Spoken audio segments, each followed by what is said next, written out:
Yeah, hello and welcome to this video. Okay, I made a mistake there. I forgot to press the record button. That was silly. So I was commentating nicely into thin air, basically. But the game that I screwed up was actually quite interesting because of some strategic features that are useful to know. So I'm going to basically do a post-mortem commentary of this game. In this move order, we got into a Nimzo Indian with knight c6. This is the Zurich variation, and it's something that I featured from the black side in my Nimzo Bogo book. So it's not the kind of line that I know nothing about. So this is all very normal. White here has a couple of good lines, e3. I mean, good lines mean not like he's better in every line, but he's got some choice. I like b4 here, gaining lots of space on the queen side. Black played e5, d5, knight back, e4. Yeah, this is one of the, I think, more promising lines that white has available against the Zurich, grabbing lots of space. And now black made a couple of decisions that don't fit into this position, but it's useful to understand why they don't work and what would be better. He played bishop g4. This is not really great. The problem is that this bishop is not going to be traded. If black would be sure that the bishop would be traded, for example, if the white bishop would be here, you can be reasonably sure that after knight move those bishops would trade.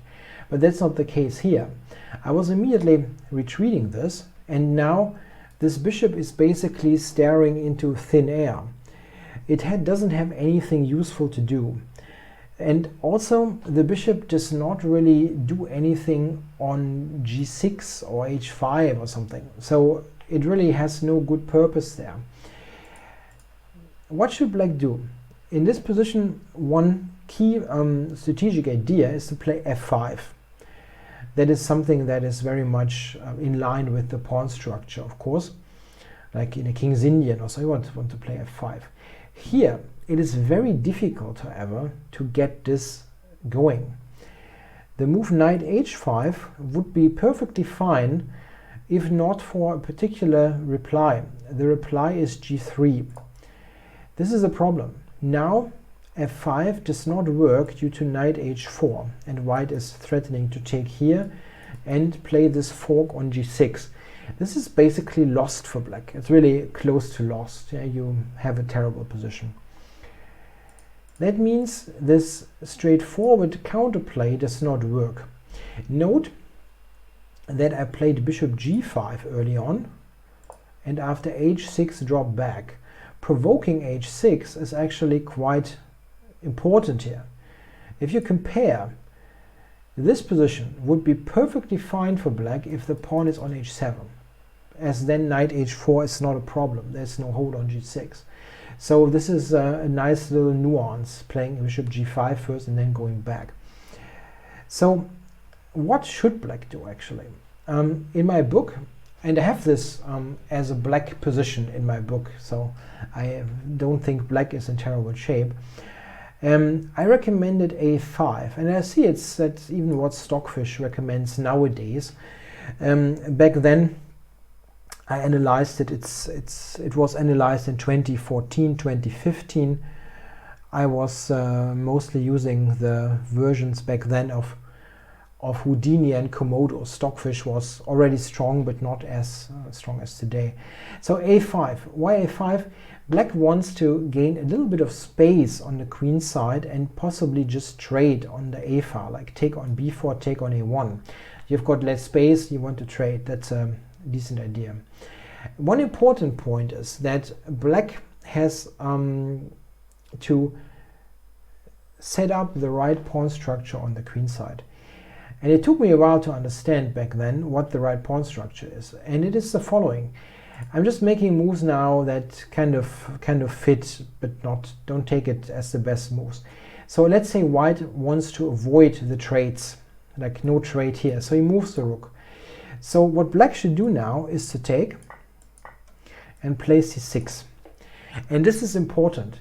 With c6, your intention with black is to take on d5 and make the pawn structure completely static. What I mean is that in this position there are no pawn levers, there is no pawn play on the queen side. And that means that the bishops have a hard time to get into play because the position cannot open up fully.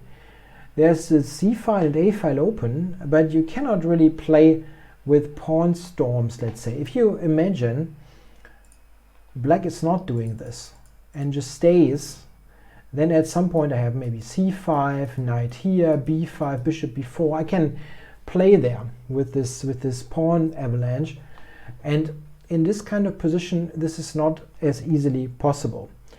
Black in fact is quite okay here. It's not, I mean, I'm not saying black is better or anything, but it is a position that you can play without being too much afraid. So what happened in the game? He played bishop g4 as mentioned, and with knight d2 I'm avoiding the trades. And now there's a second problem for black. He played b6, and this is almost always a strategic mistake in such a position. Almost always, because you just give up flexibility. The move c5 cannot be prevented in the long run, almost impossible to prevent anyway. And with b6 you're weakening your light squares quite a bit, and you make it more difficult to play c6 after all. Okay, I played bishop d3, I went knight d7, and now I went knight f1. The knight is perfectly placed on e3, aiming towards f5. This whole situation with the f5 square is even more critical after I provoked this h6 move, because this way it is more difficult for black to play g6, for example. I mean, that's not really great anyway, but it's once the knight is on f5, you cannot kick it away, as g6 hangs h6. Yeah, and this is already really difficult for black to play this position. Your bishop is offside, and he tried this move. Okay, I'm happy with this tempo. And now h4. Threatening g4, bishop g6, h5, winning the bishop. Yeah, now what? Yeah, he played knight df6. And with f3, I reinforced this g4 idea. Now, this position, I think, is strategically winning already. It's very difficult to imagine how black should save himself there. The relatively best is probably bishop g6, g4, and now maybe h5. I mean, this is just disastrous, really. So h5, g5, and now, yeah, you can go knight f5, but it's not necessary. You can also play just the king here, and then win on the queen side. It's a terribly bad position. Black has no space and no active play. In the game, he played g5, which shortened the whole misery. After g4, the bishop has no squares. Yeah, after bishop g6, h5, it's gone. And he took here, and after knight f5 then resigned. I can just take the bishop next move. So I felt it was interesting to discuss the strategic implications of this position type. And therefore it's a bit of a shame. I also did that in the live commentary, but I screwed it up, the live one. So let's do a little bit of a post-mortem there. Thanks a lot for watching, guys.